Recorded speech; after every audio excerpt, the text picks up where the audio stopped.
Bienvenidos a otro capítulo de Episalud, el podcast al servicio de la vida. En el marco del Día Mundial del Cáncer de Próstata y del Día Mundial del Cáncer de Riñón, abrimos la conversación para tratar el tema de los cánceres de la vía urinaria. ¿Qué son? ¿Cómo nos afectan? ¿Cómo podemos prevenirlos? ¿Y cómo lo vamos a tratar? Para ello, invitamos a la doctora Gabriela Abundis, nefróloga adscrita del Hospital Civil de Guadalajara. ¿Cómo estás, Gaby? Bien, muchas gracias. Gracias por invitarnos, gracias por este espacio. Es muy importante para todos los que nos escuchan y nos ven en las distintas plataformas, pues informar, ¿no? La información es poder y uno no ve y no se checa lo que no conoce. Entonces es importantísimo y muy valioso estos espacios para informar al público. Muchísimas gracias por acompañarnos, Gaby. Y arrancando, pues creo que muchas personas están como yo, que no sabemos exactamente qué es lo que compone justamente los cánceres de la vía urinaria. ¿Cuáles son los más comunes? Cuéntanos. Mira, primero me gustaría explicarles qué es la vía urinaria, porque ni siquiera sabemos muchas veces qué es la vía urinaria, no sabemos que tenemos riñones, no sabemos dónde están, para qué sirven, etc. Aquí vamos a hablar de dos cánceres, como bien mencionas, los cánceres de la vía urinaria, pero también en el marco del Día del Cáncer de Próstata, que es el próximo día 11 de junio, pues también hablar de esa parte del aparato genitourinario masculino, ¿no? Esa parte específica que es la próstata. Entonces, la vía urinaria es una vía en la que se excretan desechos de nuestro cuerpo y está conformada por 4 partes. Los primeros son los riñones, que son 2 glándulas que tenemos, que son más o menos de la forma de un frijolito, que están en la parte de atrás de nuestro abdomen. Esas son del tamaño más o menos de nuestro puño cerrado. Tenemos 2. Hay personas que nacen con 1 y pueden funcionar perfectamente con un riñón. Estos riñones se encargan de filtrar la sangre, todos esos desechos que nuestro cuerpo produce, que consumimos, nuestros riñones los filtran y producen la orina. Entonces, esa es la primera parte de la vía urinaria donde se puede formar un cáncer. Luego de ahí tenemos los ureteres, que son esos conductos como unos tubitos pequeños que conducen la orina del riñón a la vejiga. Están pegados al riñón y a la vejiga y entonces por ahí se va la orina a la vejiga. Y luego tenemos la vejiga, que es como un saquito en forma de una pera invertida, que es donde se va a almacenar la orina antes de que nosotros la saquemos al exterior. Y por último, la uretra, que es esa partecita por donde nosotros hacemos pipí. Entonces es lo que conecta la vejiga con el exterior. Entonces, cualquiera de estas partes se puede ver afectada con el cáncer.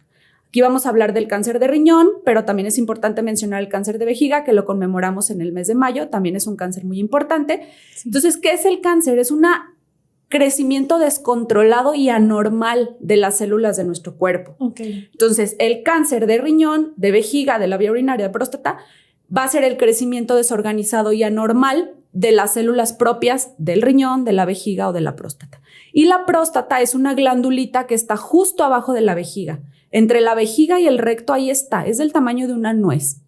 Es del tamaño de una nuez, se encuentra ahí entre la vejiga y el recto en los hombres, eso es algo que solo tienen los hombres, y se encarga de nutrir y de producir aquellas sustancias que van a transportar el esperma en los hombres. Y es un cáncer, el cáncer de próstata es un cáncer muy frecuente, es el cáncer más importante, el primer lugar en el hombre. Entonces es muy importante saber en qué consiste y cómo lo podemos tratar. Entonces tenemos cáncer de riñón, cáncer de vejiga, cáncer de próstata. Muchas gracias, Gaby. Y de todos estos, ¿tienen síntomas en particulares? ¿Hay algunos que converjan para nosotros poder detectarlos? Hay síntomas que son muy similares en estos tipos de cánceres, pero lo importante aquí es saber que en etapas iniciales ni el de vejiga, ni el de riñón, ni el de próstata da síntomas. O sea, es muy importante saberlo porque no nos vamos a dar cuenta. Y como todas estas enfermedades, o sea, no nos damos cuenta hasta que ya está en etapas avanzadas y lo podemos detectar. Generalmente, por ejemplo, hablando del cáncer de riñón, se identifica de forma fortuita, porque al paciente le hicieron exámenes por cualquier otra cosa, se dieron cuenta que hay un tumor en el riñón. Entonces, también el de vejiga empieza poco a poco y ya hasta que el paciente empieza a orinar sangre, es cuando el paciente dice, ay, y hay pacientes que aún orinando sangre ni siquiera les llama la atención y no van al doctor. Entonces, y el de próstata lo mismo. Sí, así es. O sea, hay pacientes que tienen meses orinando con orina con cambio de coloración y no le prestan atención. ¿Por qué? Porque no sabemos. Porque no tenemos esa información y no sabemos que eso es algo anormal, entonces no acudimos a recibir atención. Y continuamos con nuestra vida normal. Entonces, el cáncer de riñón hay una triada que son 3 síntomas o signos muy particulares, pero que se presentan en una parte muy pequeña de los cánceres, como en un 10-15%, que son dolor en la espalda o en el flanco, en la parte lateral de la espalda. Dijimos que los riñones están en la parte de atrás del abdomen, entonces va a ser en la parte de atrás. Ese dolor en la espalda que se acompaña de una sensación de una masa o de que tenemos una protuberancia en la espalda baja, y orina con sangre.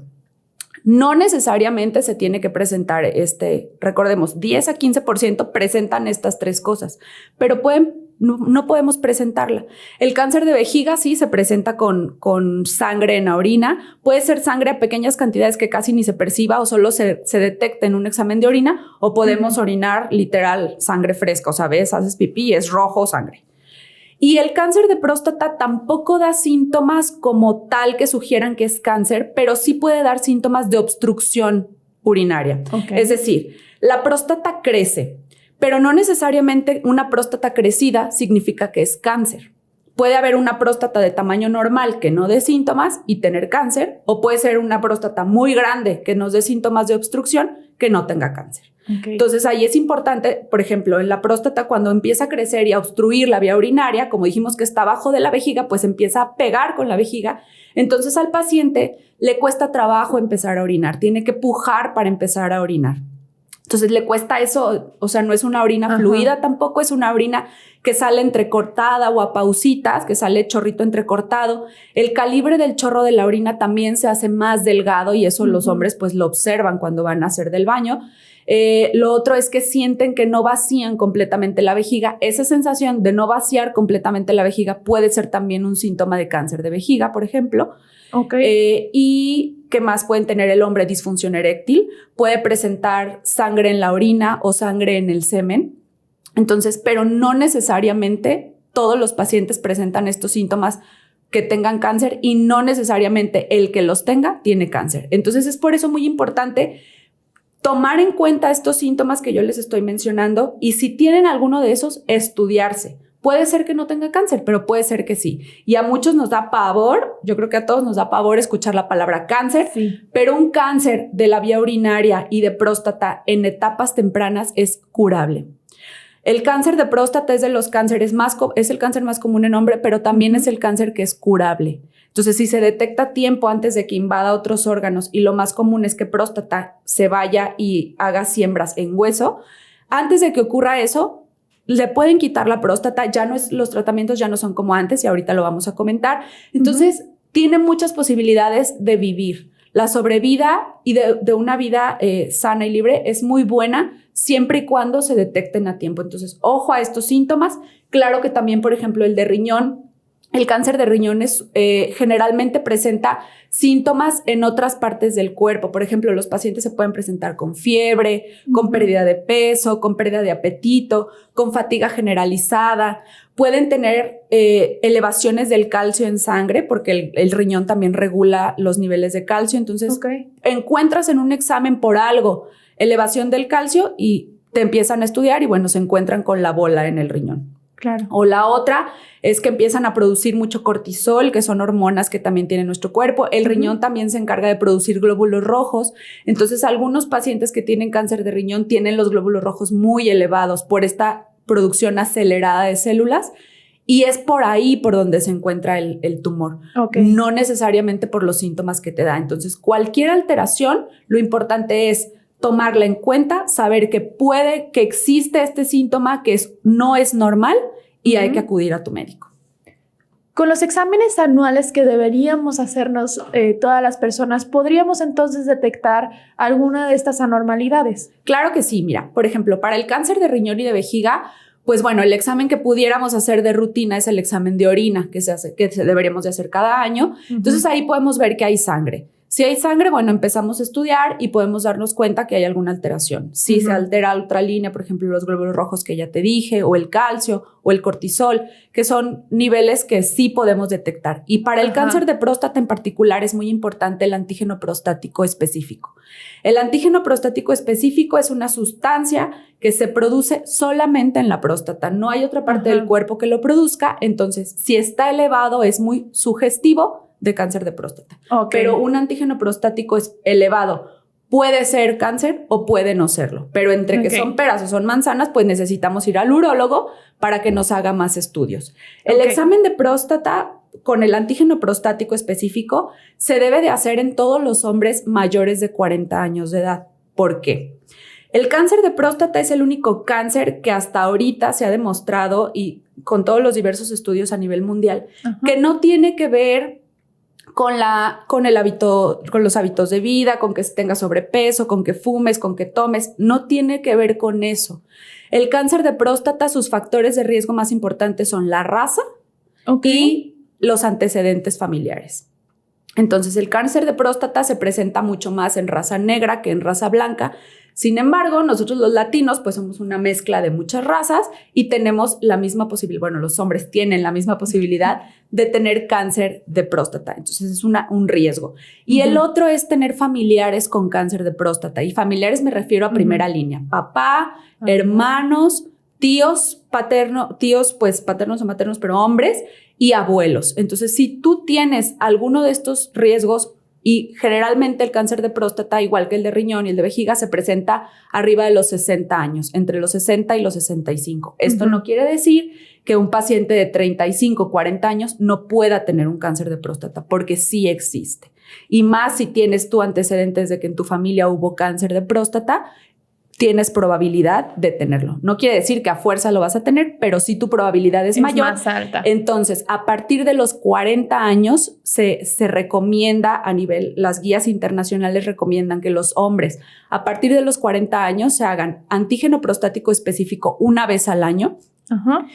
Y se recomendaba el tacto rectal, pero eso es muy subjetivo. ¿Por qué tacto rectal? Por el urólogo, porque es la única forma, ya por la localización de la próstata, es la única forma en la que podemos acceder a ella.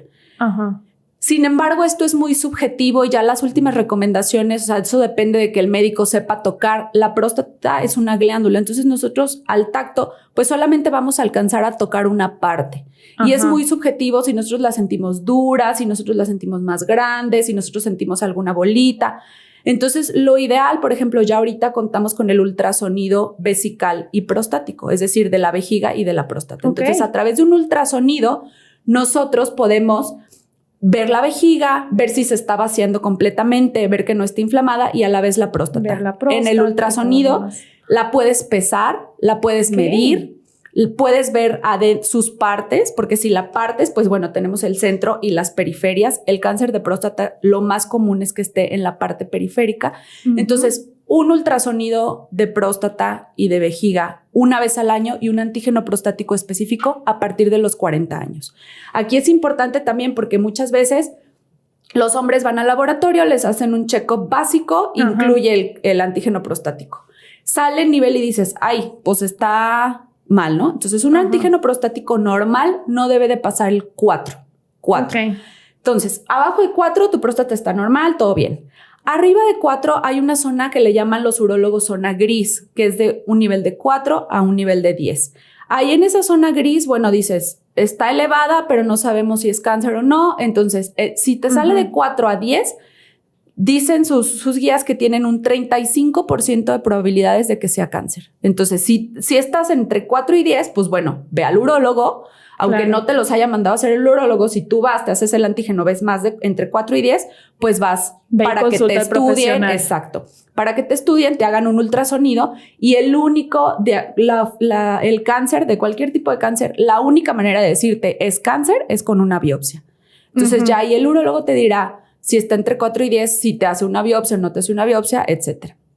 Pero ya hay que acudir a atención. Y si está arriba de 10, pues lo más probable es que sí sea cáncer de próstata, desafortunadamente, pero afortunadamente existe tratamiento. Entonces, entre más pronto acudan con su médico, más posibilidades tienen de que solamente se trate de quitar la próstata y el tema se acaba.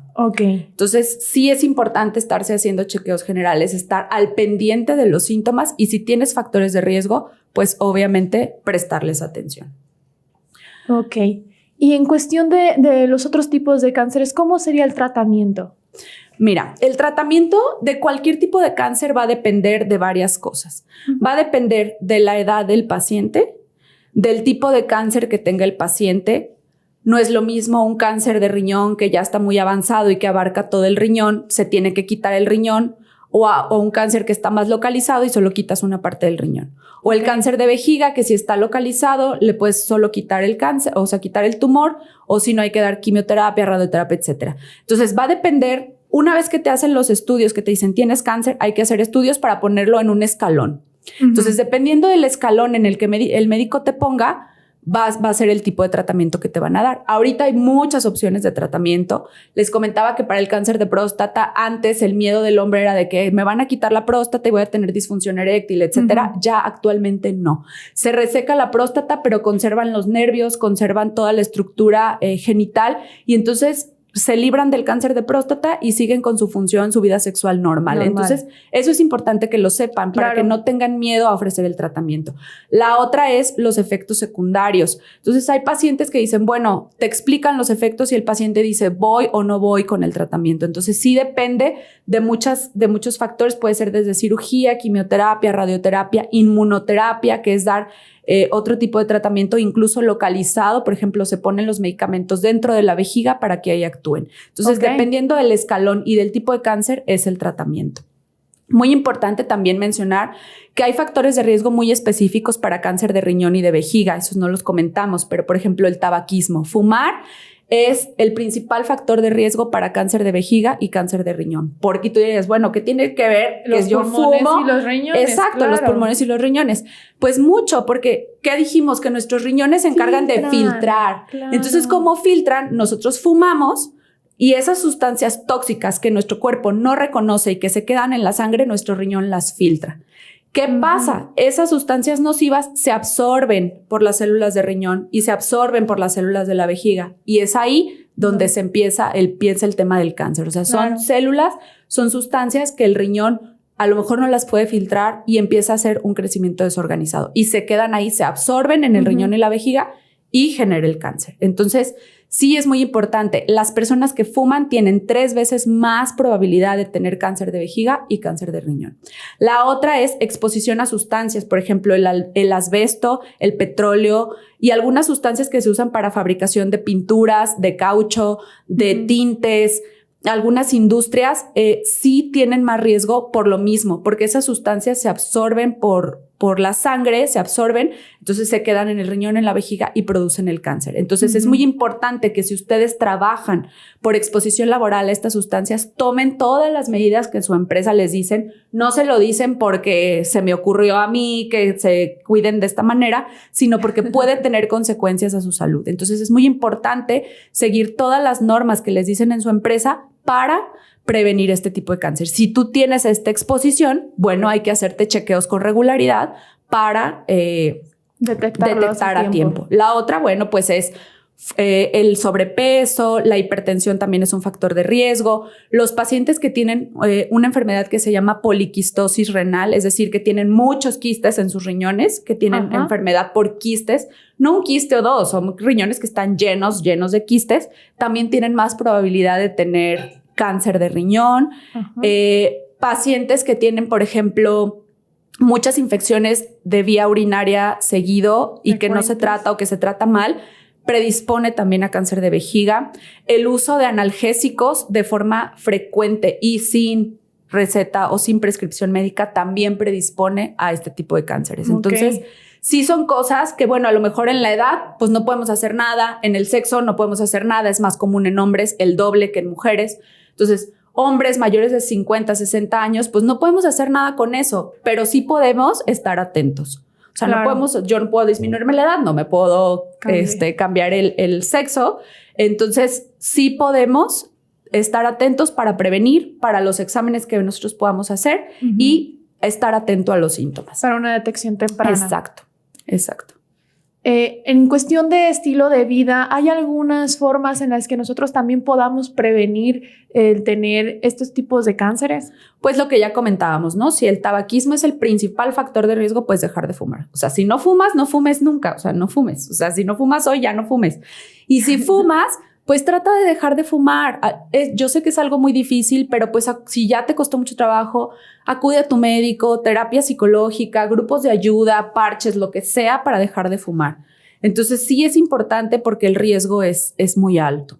Entonces también pues llevar una dieta saludable, hacer ejercicio, controlar tus niveles de presión arterial, el consumo de frutas y verduras de colores, o sea, la naturaleza nos las da.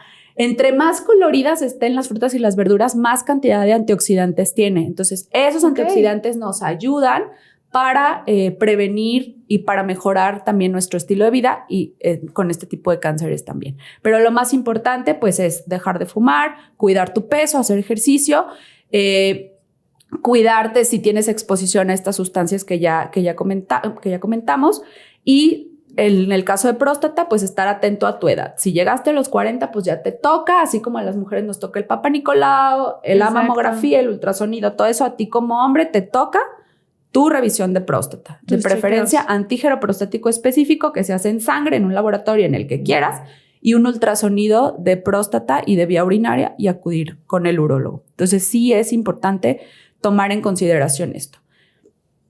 Así es. Perfecto, pues muchísimas gracias, Gaby, por toda la información que nos compartes. Me parece realmente bastante interesante, sobre todo la parte de que, por ejemplo, específicamente en el cáncer de próstata, no está tan relacionado con los hábitos que tenemos. Exacto. Y entonces lo único que nos resta, bueno, que les resta a los hombres es pues prevenirlo, estar checándose, tener un chequeo constante nos va a ayudar a poderlos detectar en una etapa temprana y entonces poder tener un tratamiento oportuno. Así es. Y dices a los hombres, pero también yo creo que nosotros como mujeres, bueno, los hombres sí son un poco más descuidados en esas cosas y no están tan al pendiente, pero nosotros como mujeres, mira, estar como ya te toca, ya fui a Papa Nicolau, te toca, o sea, sí, que sea parejo, ¿no? O sea, queremos igualdad, pues ahí está. Uno también. El Papa Nicolau, el otro la revisión de próstata. Muy bien. Y la otra, pues, es eso que tú dices, o sea, no hay tanto del estilo de vida, pero sí, la edad, la raza y los antecedentes familiares. Uh-huh. Entonces, no cualquier crecimiento de próstata es cáncer, recordémoslo, pero sí puede ser. Entonces, pues hay que tomar medidas con eso. Y también tomarlas en el resto de los cánceres que nos mencionas. O sea, así por ejemplo, el dejar de fumar también nos va a reducir la tasa de posibilidad de tener cáncer. El alimentarnos bien. Entonces, todas estas cuestiones que a lo mejor ahorita las vemos como muy comunes, puede que en un futuro contribuyan a que nuestra salud esté mejor. Así es. El estilo de vida saludable nos va a ayudar para prevenir cualquier enfermedad, no solamente el cáncer, pero pues a lo que más miedo le tenemos es al cáncer. Entonces, yo creo que está en nuestras manos, lo podemos hacer poco a poco. Tampoco estoy diciendo que mañana ya lleves un estilo de vida completamente diferente porque no es sostenible. Hay que empezar como los bebés, paso a pasito, cambiando una cosa, luego otra y así hasta tener ya un estilo de vida diferente. Porque nos ha llevado muchos años tener un estilo de vida medio ahí o no muy mal, o no tan saludable o muy no saludable. Y poco a poco ir cambiando, porque lo que queremos hacer ya mañana dejo de fumar, mañana hago ejercicio todos los días, mañana como súper sano, no es verdad, o sea, no es sostenible, tiene que ser poco a poco y tiene que ser paulatino, porque algo que se hace así de tajo no lo vamos a sostener, entonces de nada nos sirve esas cosas, entonces mejor poco a poco bien y el resto del año mal, ¿no? Entonces mejor poco a poco ir cambiando nuestros hábitos. Yo sé que estamos bombardeadísimos por la mercadotecnia y de que sí esto y que el otro y que la comida rápida y que es más fácil, pero bueno, nuestra salud es lo más importante y tenemos sí que hacer conciencia y sensibilizarnos al respecto. Muchísimas gracias, Gaby, por acompañarnos en este episodio y gracias a ustedes por sintonizarnos otra vez más en Pisalud, tu podcast al servicio de la vida. Agradecemos a Pisa Farmacéutica por el apoyo y síganos en sus redes sociales, Facebook, Twitter, Instagram y LinkedIn. Gracias por acompañarnos. No se pierdan la próxima edición de Pisalud, el podcast al servicio de la vida.